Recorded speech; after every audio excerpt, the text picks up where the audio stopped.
बच्चों आज हम लोग पढ़ने जा रहे हैं बीएससी फोर्थ सेमेस्टर का मैकेनिक्स पेपर, ठीक है, सेकंड पेपर है मैकेनिक्स, जिसका चैप्टर का नाम है सेंट्रल ऑर्बिट। ठीक है, तो सेंट्रल ऑर्बिट हम लोग पढ़ने जा रहे हैं, ध्यान से देखिएगा। ठीक है, तो सेंट्रल ऑर्बिट पढ़ने से पहले उसकी डिफिनीशन समझ लेते हैं। ठीक है, जैसे मान लो कोई पार्टिकल है और वो किसी कर्व पाथ पर मूव कर रहा है और वो मूव अपने मर्जी से करेगा नहीं, उस पर कुछ ना कुछ फोर्स लगाना पड़ेगा और उसके ऊपर जो फोर्स एक्ट कर रहा है वो फोर्स है सेंट्रल फोर्स। ठीक है, तो सबसे पहले देखते हैं सेंट्रल फोर्स होता क्या है, फिर समझ में आएगा कि क्यों कैसे वो मूव कर रहा है पार्टिकल। ठीक है, देखो जरा, तो a force which is directed towards और away from the fixed point. ये मान लो कोई एक फिक्स्ड पॉइंट है ओ, अभी तो फिलहाल मैंने ओरिजिन लिया है, ये फिक्स्ड पॉइंट है ओ। अब इससे या तो अवे या उसकी तरफ लगने वाले फोर्स को बोलते हैं कौन सा फोर्स, सेंट्रल फोर्स। ठीक है, अब जैसे आप लोग पढ़े होंगे इसके पहले सेंट्रीपिटल फोर्स और सेंट्रीफ्यूगल फोर्स, तो जो टूवर्ड्स सेंटर लगता है वो सेंट्रीपिटल फोर्स होता है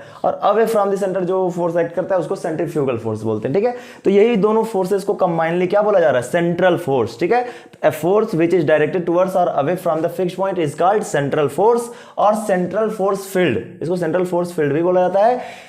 and the fixed point is called centre of the force. जिस फिक्स्ड पॉइंट की तरफ ये फोर्स लग रहा है उस फिक्स्ड पॉइंट को बोला जाता है क्या, सेंटर ऑफ फोर्स, उस फोर्स का सेंटर। ठीक है, अब सेंट्रल ऑर्बिट क्या होता है, देखो ये जो पाथ डिस्क्राइब हो रहा है इस पार्टिकल के द्वारा वही पथवा कहा जाता है, यानी उसी पाथ को बोला जाता है क्या, सेंट्रल ऑर्बिट। ठीक है, तो the path described by the particle under a central force, move क्यों कर रहा है, उसके ऊपर सेंट्रल फोर्स लग रहा है जिसकी वजह से पार्टिकल मूव कर रहा है और इसके मूव करने की वजह से उसका एक कह सकते हो लोकस बन रहा है। ठीक है, या जो पाथ डिस्क्राइब हो रहा है वही कहलाता है क्या, सेंट्रल ऑर्बिट, इसी को बोलते हैं क्या, सेंट्रल ऑर्बिट। अब इस सेंट्रल ऑर्बिट जो बन रहा है सेंट्रल ऑर्बिट, इसका इक्वेशन निकालना है। ठीक है, हमारा मतलब आज का टॉपिक जो है बहुत ही दमदार है। इसके दो फॉर्म में, एक होता है पोलर फॉर्म, दूसरा होता है पेडल फॉर्म। तो ये जो पाथ डिस्क्राइब हो रहा है, यानी कि जब पार्टिकल मूव कर रहा है तो उसके द्वारा जो पाथ डिस्क्राइब हो रहा है उस पाथ का अगर हमको निकालना है क्या, इक्वेशन। ठीक है, तो कैसे निकाला जाता है तो समझते हैं। पहले तो अभी ये इतना समझ गए होंगे, अब इसको इरेज करेंगे और फिर इसका हम लोग पार्टिकल का मतलब कि ये जो पाथ फॉलो हो रहा है या डिस्क्राइब हो रहा है उसका इक्वेशन निकालेंगे। ठीक है, पहले पोलर फॉर्म निकालेंगे। ओके, तो यहां पे अब हम लोग समझने जा रहे हैं differential equation of central orbit. ठीक है, सेंट्रल ऑर्बिट का डिफरेंशियल इक्वेशन क्या होता है, वो भी किस फॉर्म में, पोलर फॉर्म में। ठीक है, तो पोलर फॉर्म में निकालने के लिए याद ही है हमको, अगर पोलर फॉर्म में निकालना होता है तो उसमें दो टर्म आएगा, आर और थीटा। यहाँ पे आर और थीटा का टर्म आएगा। ठीक है, तो यहाँ पे क्या लिखा हुआ है, a particles move in a plane with an acceleration F. यहाँ पे जो ये एफ है वो है क्या, ये एक्चुअल में है एक्सेलरेशन। ठीक है, तो ये एक्सेलरेशन है जो कि हमेशा किधर की तरफ डायरेक्टेड रहेगा, इसके इस सेंट्रल पॉइंट की तरफ। ठीक है, या फिक्स्ड पॉइंट जो होता है इस पॉइंट की तरफ वो डायरेक्टेड रहेगा। ठीक है, find differential equation of its path. Question अगर एग्जाम में आता है तो यही क्वेश्चन पूछ लिया जाता है। ठीक है, तो डायरेक्ट ये नहीं कहेगा कि find differential equation of the central orbit या इन पोलर फॉर्म, डायरेक्ट ये क्वेश्चन से पूछ लिया जाता है और ये अक्सर आने वाला क्वेश्चन है, बहुत बार आ चुका है। ठीक है, यहाँ पे सबसे स्टार्टिंग में हम लोग क्या करेंगे, जो कुछ हम लोगों ने वहां फिगर बनाई है, देखो यहाँ पे क्या है कि एक पार्टिकल है जो इस पाथ को फॉलो कर रहा है और एक उसका ये जो एफ इसकी तरफ लग रहा है वो एक्सेलरेशन है जो कि इसको टुवर्ड्स सेंटर की तरफ लग रहा है। ठीक है, आर उसका क्या है, डिस्टेंस है, रेडियस है कह सकते हो, और ये इस तरीके से उस कर्व पाथ पर मोशन कर रहा है। ठीक है, तो जो कुछ भी हमको पता है यहाँ पे लिख देना, टेक ओ एज ओरिजिन, जिसको पोल बोल सकते हो, ओ एक्स इनिशियल लाइन है, let a particle moves in a plane under a central acceleration F which is always directed towards the origin O, let P जो है कैपिटल पी है, याद रखना वहां पे। ठीक है, अगर वहां से एक परपेंडिकुलर ड्रॉ किया जाए तो जो परपेंडिकुलर डिस्टेंस आती है वो होती है स्मॉल पी, जो कि आगे काम आने वाला है उसका। ठीक है, फिलहाल यहाँ पे वो जो पी है वो कैपिटल पी है, पी पॉइंट है जिसके कोऑर्डिनेट्स हैं r comma theta with the coordinates of any particle at any time t. किसी टाइम टी पर आर कामा थीटा इसके कोऑर्डिनेट्स हैं और वो कैपिटल पी एक पॉइंट है। ठीक है, अब देखो radial equation of the motion क्या होता है, ध्यान से देखो, ये आप लोगों को याद ही करना है। ठीक है, तो यहाँ पे रेडियल इक्वेशन क्या हो जाएगा, देखो d2r upon D T square minus R D theta upon D T का whole square equals to minus का एफ। ठीक है, d2r upon D T square minus R D theta upon D T का whole square equals to minus F. ये आप लोगों को learn होना चाहिए, ये हो गया इक्वेशन नंबर 1, इसको मैंने लेट कर लिया क्या, इक्वेशन नंबर 1। और यहाँ पे माइनस साइन क्या है, ये देखो एफ जो है वो एक्सेलरेशन है, यहाँ फोर्स मत समझ लेना, यहाँ पे एक्सेलरेशन को एफ से डिनोट किया गया है, ठीक है। तो यहाँ पे हो गया माइनस एफ, और माइनस इसलिए लग रहा है क्योंकि ये जो एफ है वो इसके रेडियस के डिक्रीजिंग डायरेक्शन की तरफ है, ठीक है। आर जैसे जैसे डिक्रीज कर रहा है तो फोर्स उस डायरेक्शन में लग रहा है, ठीक है।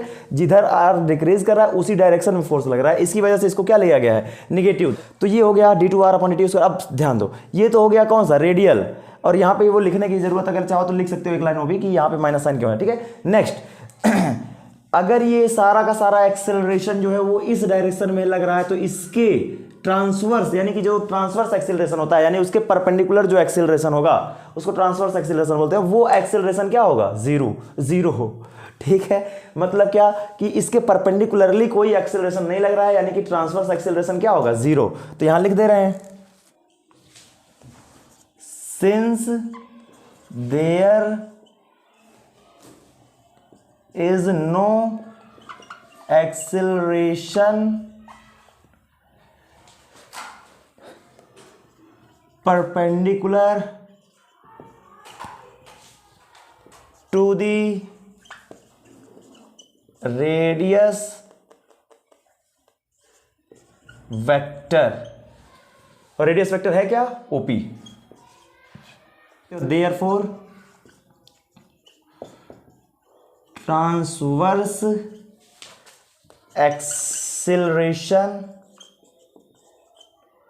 is 0, ठीक है। और ट्रांसवर्स एक्सेलरेशन का फार्मूला जैसे ये लर्न किया उसी तरीके से ट्रांसवर्स एक्सेलरेशन को भी लर्न कर लो, ठीक है। वो होता है क्या, 1/r dt of r² d(θ/dt) equals to, अब वो उसको यहाँ पे तो 0 है इसलिए मैं उसको कर दूंगा 0, 1/r dt of r² d(θ/dt) equals to 0।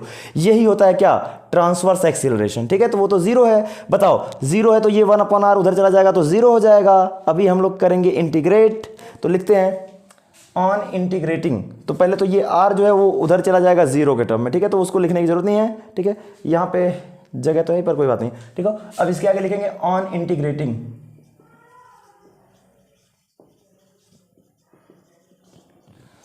ठीक है, ऑन इंटीग्रेटिंग। बताओ डी डी टी क्या है, अगर इसका इंटीग्रेशन किया जाए तो डी डी टी रिमूव हो जाएगा, इधर से ये सिर्फ बचेगा r² d(θ/dt)। अरे ये क्या हो गया, ये dt रहेगा, ठीक है। तो यहां पे क्या हो जाएगा, r² d(θ/dt)। इंटीग्रेट जब करते हैं तो ये डिफरेंशिएशन है, और इंटीग्रेशन उसके साथ लगाओगे तो ये डी डी टी क्या हो जाएगा, रिमूव हो जाएगा, खत्म। और 0 का इंटीग्रेशन क्या आएगा, कांस्टेंट। जैसे कांस्टेंट का डिफरेंशिएशन करो तो 0 आता है, तो 0 का इंटीग्रेशन क्या आएगा, कांस्टेंट टर्म आएगा। तो इक्वल्स टू क्या हो जाएगा, कांस्टेंट। और इस कांस्टेंट को मैं h से डिनोट कर रहा हूं, ठीक है। r² d(θ/dt) इक्वल्स टू क्या हो गया, एक कांस्टेंट हो गया जिसको मैंने रिप्रेजेंट किया है h से। यहां पर हमको हर जगह u के टर्म में निकालना होता है, ठीक है। ये जो सेंट्रल ऑर्बिट का इक्वेशन होता है सारा u के टर्म में निकालना रहता है, ठीक है। तो यहां पर हम लोग पुट करते हैं r की वैल्यू, ठीक है। यहां पे लिखते हैं putting r equals to 1/u। हमेशा u के टर्म में ही निकाला जाएगा, आगे चल के सारे इक्वेशन जो आएंगे वो u के टर्म में ही आएंगे, ठीक है। तो हम लोगों का जब क्वेश्चन दिया जाएगा तो क्वेश्चंस में भी क्या रहेगा, r के टर्म में दिया रहेगा, r इक्वल्स टू कोई इक्वेशन दिया रहेगा, r को 1/u करेंगे, फिर du/dθ निकालेंगे, फिर d2u/dθ² निकालेंगे। वो सब क्या करना है वो भी आगे आएगा, जब डिफरेंशियल इक्वेशन फॉर्म हो जाएगा तब हम लोगों को समझ में आ जाएगा सॉल्व कैसे करते हैं, ठीक है। तो r इक्वल्स टू क्या हो गया, 1/u, ओके। अब पुट करते हैं, यहाँ पे क्या हो जाएगा 1/u² d(θ/dt) इक्वल्स टू, यहाँ पे कांस्टेंट क्या है h, u² उधर चला जाएगा तो हो जाएगा d(θ/dt) इक्वल्स टू h(u²), ठीक। ये d(θ/dt) की वैल्यू आ चुकी है। देखो हम लोग ये टारगेट क्या कर रहे हैं, यहाँ पे d(θ/dt) की वैल्यू जब आ गई तो यहाँ पे ध्यान दो, पहला इक्वेशन d(θ/dt) की वैल्यू ला करके इसको हम लोग यहाँ पे पुट करेंगे, लेकिन अभी d2r/dt² की वैल्यू नहीं पता है, ठीक है। तो d2r/dt² की भी वैल्यू हमको चाहिए होगी, तब जाकर के इसमें लाके सब्सटीट्यूट करोगे और हमारा आंसर आएगा, ठीक है। तो अब हमारा टारगेट ये तो कंप्लीट हो चुका है। अब हमको बस ये r की वैल्यू तो 1/u हमको पता ही है, r की वैल्यू 1/u यहाँ पुट कर सकते हैं, ठीक है। बस क्या है कि यहाँ d2r/dt² हमको नहीं पता है, तो ये निकालना हमारा टारगेट है, ठीक है। तो कैसे निकलेगा, देखो पहले तो हमको पता है कि r इक्वल टू 1/u मैंने मान रखा है, ठीक है। तो यहां से अब t के रिस्पेक्ट में क्या कर दो, डिफरेंशिएट, तभी तो dr/dt आएगा, फिर अगेन डिफरेंशिएट करेंगे, ठीक है। तो डिफरेंशिएटिंग एबव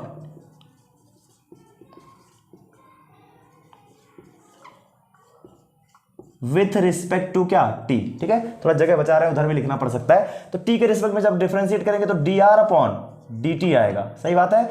और dr/dt क्या आएगा, 1/u है तो ऊपर जाएगा तो -1, तो ये हो जाएगा -1/u² du/dt। कोई दिक्कत वाली बात? तो यहां पे क्या आ गया, dr/dt equal to -1/u² du/dt, ठीक। यहां पे r के रिस्पेक्ट में डिफरेंशिएट किए हैं, ठीक है। लेकिन यहाँ पे हमको du/dt, ये तो कोई टर्म बना नहीं, हमको तो dθ/dt के टर्म में हमको पता है। तो dθ/dt कैसे आएगा, ये dθ/dt इसको अगर बनाना है तो dθ से मल्टीप्लाई और डिवाइड करते हैं यहाँ पे, ठीक है। dθ/dθ, अभी क्या हो जाएगा, dθ इसके साथ ले लो, ये वाला इसके साथ और ये उसके साथ, तो यहाँ हो जाएगा क्या, -1/u²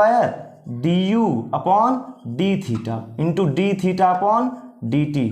यहाँ पे जो dθ इधर कर दिया मैंने, इसको उधर ले लिया। dθ/dt की वैल्यू हमको पता है क्या होता है, HU², तो हो जाएगा -1/u² इंटू dθ/dt की वैल्यू HU² इंटू du/dθ, यही तो आएगा, u² से u² कैंसल, ठीक है।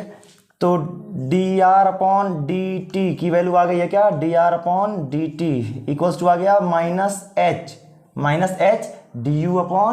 du/dθ। कोई दिक्कत वाली बात? तो ये dr/dt की वैल्यू आ चुकी है। अभी हमको क्या करना, अगेन डिफरेंशिएटिंग है अबव, ठीक है। तो अगेन चलो d2r/dt², बताओ दोबारा डिफरेंशिएट करेंगे तो क्या हो जाएगा। अब बताओ, यहाँ h तो कांस्टेंट है, डायरेक्ट इसका डिफरेंशिएशन करेंगे, तो यहाँ पे कांस्टेंट है तो ये -h तो बाहर आ जाएगा। यहाँ पे du/dθ है, ठीक है। हमको t के रिस्पेक्ट में डिफरेंशिएट करना है, तो मैं तो कहता हूँ थीटा के रिस्पेक्ट में डिफरेंशिएट करो, dθ ऊपर चला जाएगा, ठीक है। dθ से मल्टीप्लाई और dθ से डिवाइड, और यहाँ पे क्या है, du/dθ, ये तो एज इट इज था। एक्चुअली मैंने t के रिस्पेक्ट में डिफरेंशिएट करना था, ठीक है। हमने यहाँ पे क्या करना था, t के रिस्पेक्ट में डिफरेंशिएट करना था।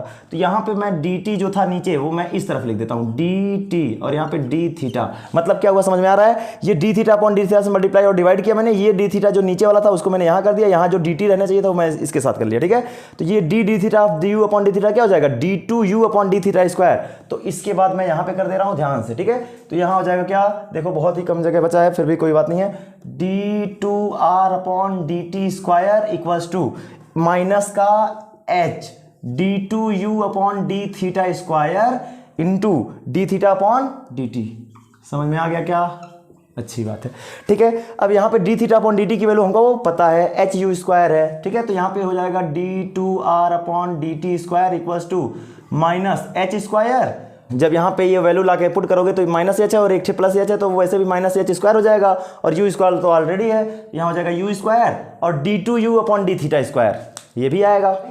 तो d2u/dθ², ठीक है। ये वैल्यू आ चुकी है d2। अब बताओ d2r/dt² भी आ चुका है, dθ/dt भी आ चुका है, तो इसको ले जा करके पहले इक्वेशन में अगर हम लोग पुट करें तो हमारा आंसर आ सकता है। तो इसको इक्वेशन सेकंड मानो, इसको इक्वेशन थर्ड मानो, ठीक है। ये जो आया है d2r/dt² इसको थर्ड मानो। तो putting the value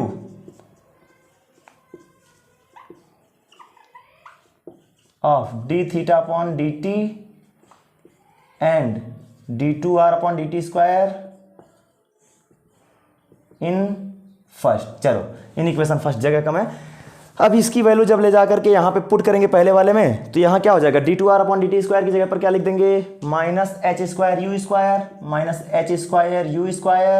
d2u/dθ² minus, यहाँ तक ठीक है। अभी देखो यहाँ पे क्या है, -r dθ/dt का होल स्क्वायर, तो r की जगह पर क्या कर देंगे, 1/u, मैंने r की जगह पर 1/u पुट कर रखा है, ठीक है। और यहाँ पे dθ/dt का होल स्क्वायर करना है, तो इसका होल स्क्वायर क्या बन जाएगा, h²u², सही बात है, ओके। यहाँ पे बताओ h²u⁴ 4 होगा, ठीक है, क्योंकि स्क्वायर किया जा रहा है ना, तो h²u⁴ बन जाएगा।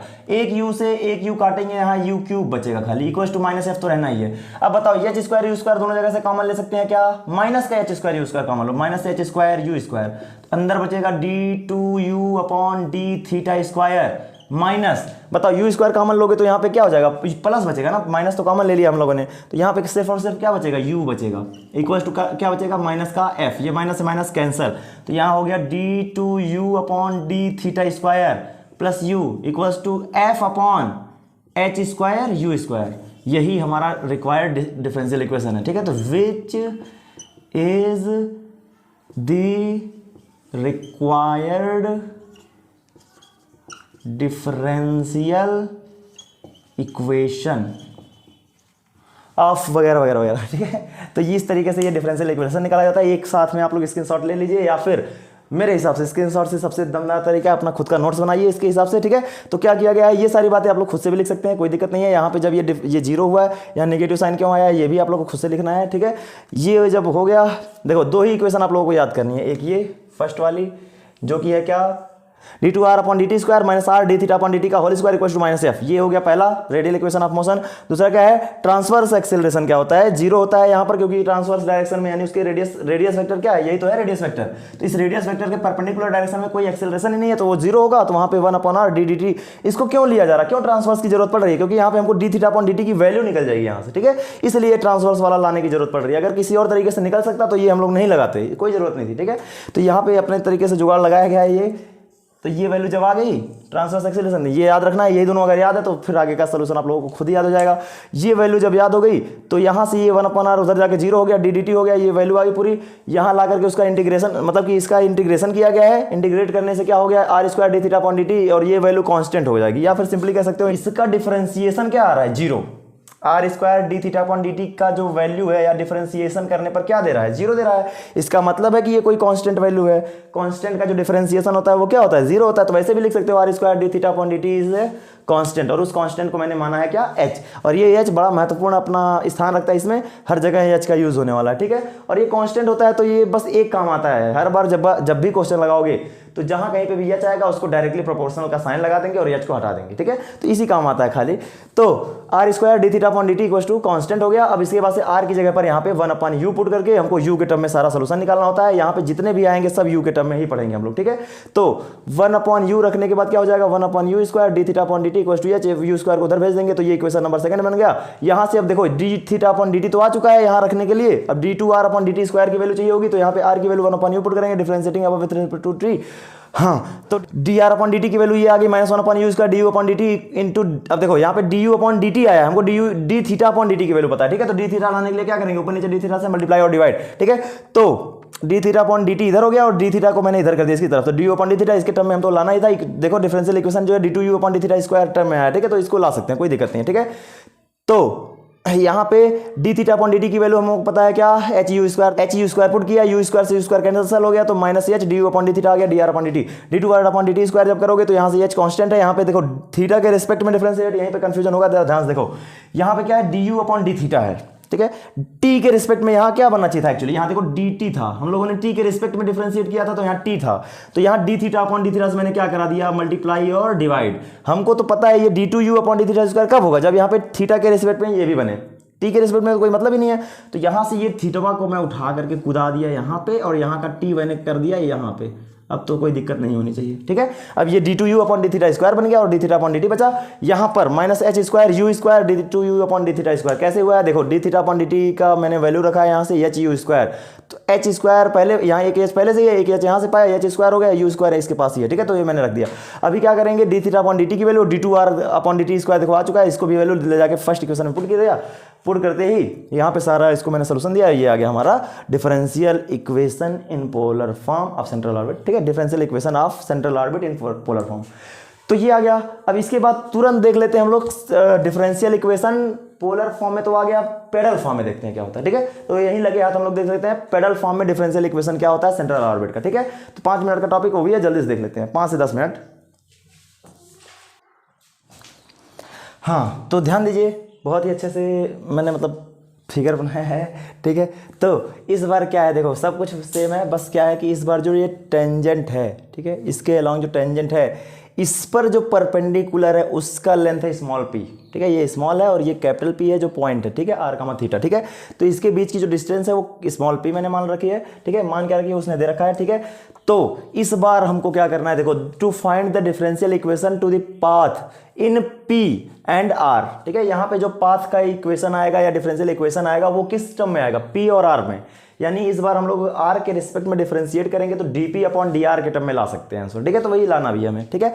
तो moving in a plane with acceleration f in which, वही सारी बातें जो मैंने पिछले वाले में बताई, ठीक है। अब यहाँ समझते हैं क्या होता है, देखो, for any curve if P be the length of perpendicular, किसी भी कर्व के लिए पी अगर उसका लेंथ ऑफ परपेंडिकुलर, परपेंडिकुलर मतलब क्या, उसके ऊपर जो नॉर्मल है, ठीक है, टेंजेंट के ऊपर जो नॉर्मल यानी परपेंडिकुलर डिस्टेंस है उसकी बात कर रहा है, ठीक है, वो अगर स्मॉल पी है perpendicular from the origin, origin से, ये भी याद रखना, ये कहीं से भी खींच दिए परपेंडिकुलर, ये ओरिजिन से होना चाहिए, और to the tangent at P r comma theta, ठीक है।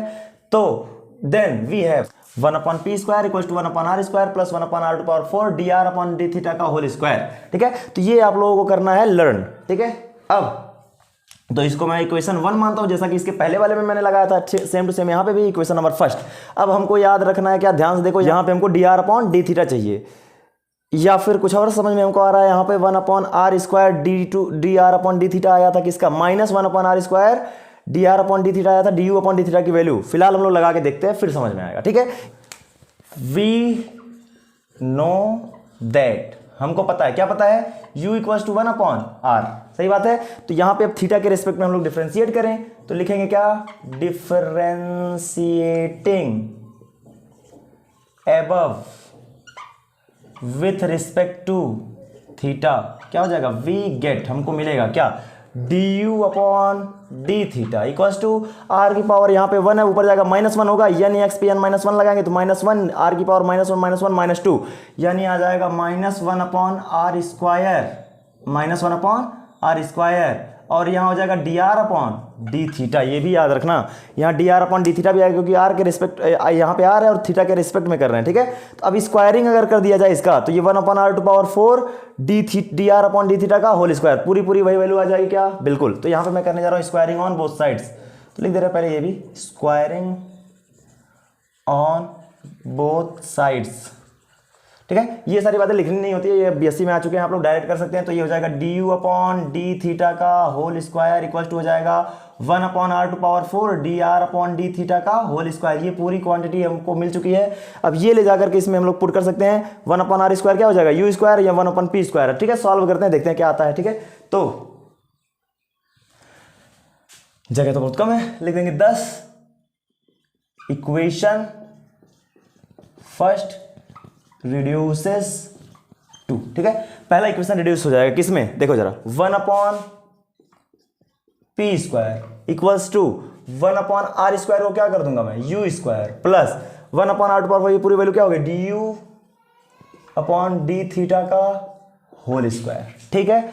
याद रखना, बहुत ही अच्छी बात है। अब हमको तो यहाँ डीपी अपॉन डी आर चाहिए होगा, ठीक है। तो यहाँ पे पहले थीटा के टर्म में दिया तो हम लोग क्या करेंगे, डिफरेंशिएटिंग अबव, ये इक्वेशन 2 मान लो, ये equation 3, differentiating third with respect to theta comma we get, हमें क्या मिलेगा, देखो जरा। तो यहां p की पावर 2 है, ऊपर जाएगा तो -2 बनेगा, तो -2 p के पावर -3 यानी 1 अपॉन पी क्यूब, तो ये हो जाएगा -2 p की पावर 1 अपॉन पी क्यूब लिख देते हैं, चलो, -2 अपॉन पी क्यूब, ठीक है। और साथ में थीटा के रिस्पेक्ट में करें तो dp अपॉन डी थीटा भी आने वाला, ठीक है, इक्वल्स टू यू स्क्वायर को अगर करेंगे तो ये हो जाएगा 2u du upon d theta plus इसका अगर थीटा के रिस्पेक्ट में करेंगे तो क्या हो जाएगा 2, ये देखो पहले इसको x मानेंगे यानी चेन रूल लगाएंगे, 2 du अपॉन डी थीटा, सही बात है। अब du अपॉन डी थीटा के रिस्पेक्ट में किए गया था, ठीक है, तो 2 du अपॉन डी थीटा हुआ। अब u के रिस्पेक्ट में करेंगे तो यहाँ पे क्या हो जाएगा, d2u upon d theta square, d2u upon d theta square, d2u upon d theta square, p को मैं यहाँ कर दे रहा हूँ, ठीक है। तो ये d2u upon d theta square, बताओ यहाँ पे du अपॉन डी थीटा भी कॉमन है, दोनों जगह से 2 भी कॉमन है, मुझे दिख रहा है, ठीक है। तो यहाँ पे लिख दे रहे हैं -2 upon p cube dp upon d theta equals to यहाँ पे 2 du अपॉन डी थीटा, दोनों जगह से कॉमन, तो मैंने कॉमन ले लिया, यहाँ क्या बचा u plus d2u upon d theta square. बताओ du अपॉन डी थीटा की वैल्यू हम लोगों को याद है क्या? तो du अपॉन डी थीटा की वैल्यू क्या होती है जरा चेक करते हैं। यहां से देखो u की value du upon d theta के टर्म में मैंने यहाँ पे निकाली हुई है, ठीक है। du अपॉन डी थीटा करोगे तो r की पावर -1 हो जाएगा, तो -1 r पे -2 नीचे आ जाएगा, तो ये हो जाएगा, ठीक है। तो du अपॉन डी थीटा की वैल्यू यहाँ पे लिखी हुई है -1 upon r square dr upon d theta, ठीक है। तो ये फिर मैं इरेज कर दूंगा, याद रखना, ठीक है। तो ये r की वैल्यू मैंने निकाल रखी है। तो यहाँ पे डी अपॉन डी थीटा की जगह पर लिख दे रहे हैं -2 upon p cube d p upon d theta equal to क्या हो जाएगा, -1 अपॉन आर स्क्वायर। तो -1 रहेगा तो वो तो 2 लिख देते हैं क्योंकि 2 पहले से ही है, तो -2 upon r square d r upon d theta, और ब्रैकेट में ये वैल्यू हम लोगों को याद होगी, अभी जस्ट मैंने निकलवाया है, याद होगा अच्छे से। यहाँ पे जब पोलर फॉर्म में हम लोगों ने लिखा था तो हमारा आंसर आया था पोलर फॉर्म में differential equation d2u upon d theta square plus u equal to क्या, f upon h square u square, यही वैल्यू तो आई थी। तो यहाँ पे क्या कर देंगे, ये इसकी जगह पर, इस पूरे की जगह पर हम लोग F upon h square u square लिख सकते हैं क्या? बिल्कुल लिख सकते हैं, ठीक है। तो यहाँ पे हम लोग लिख देंगे क्या, f upon h square u square, कोई दिक्कत वाली बात नहीं, ठीक है। तो ये मैं इरेज कर दूं अब,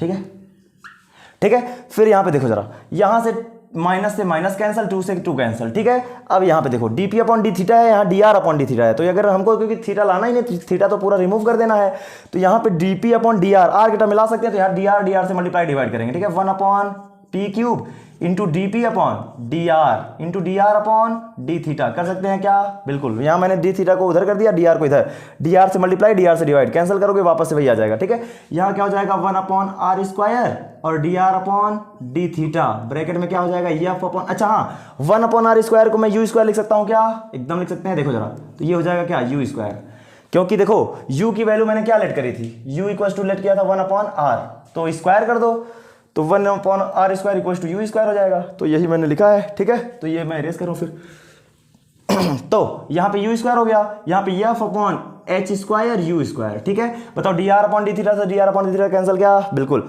यहाँ पे यू स्क्वायर से ये यू स्क्वायर कैंसिल हो जाएगा, ठीक है। यहाँ पे क्या हो जाएगा, 1 upon p cube into d p upon d r equal to यहाँ क्या बचा है, एफ अपॉन एच स्क्वायर, ठीक है। एच स्क्वायर को इधर भेज देंगे तो हमारा एफ इक्वल टू क्या आ जाएगा, H square upon p cube d p upon d are, ठीक है। तो यही अपना क्या है, रिक्वायर्ड डिफरेंशियल इक्वेशन है, वो भी किस फॉर्म में, पेडल फॉर्म में, ठीक है। तो लिख देंगे क्या, which is required differential equation in pedal form, okay. इस तरीके से प्रूफ करते हैं। तो आज की वीडियो में बस इतना ही पढ़ेंगे हम लोग, ठीक है। ये पूरा समझ में आ ही गया होगा आप लोगों को, इसमें कुछ करना नहीं है, बस खाली यही याद रखना है। इसके बाद से सारा सिस्टमेटिक वही पुराना वाला हिसाब किताब लगाए हैं, ठीक है।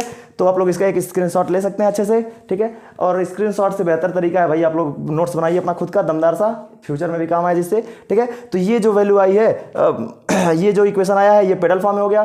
तो इस वीडियो में बस इतना ही पढ़ते हैं, बाकी इसके बाद जो न्यूमेरिकल्स वाला वीडियो रहेगा वो बहुत दमदार रहने वाला है। इन्हीं दोनों का यूज करते हुए हम लोग बहुत सारे न्यूमेरिकल्स सॉल्व करेंगे, ठीक है। पूरा मतलब इसका जितना भी इक्वेशन होगा सब सॉल्व हो जाएगा, ठीक है। या कह सकते हो जितने भी क्वेश्चंस आएंगे सेंट्रल ऑर्बिट के सारे हम लोग सॉल्व कर सकते हैं, ठीक है। तो बस आज के लिए बस इतना ही, मिलते हैं अगले वीडियो में।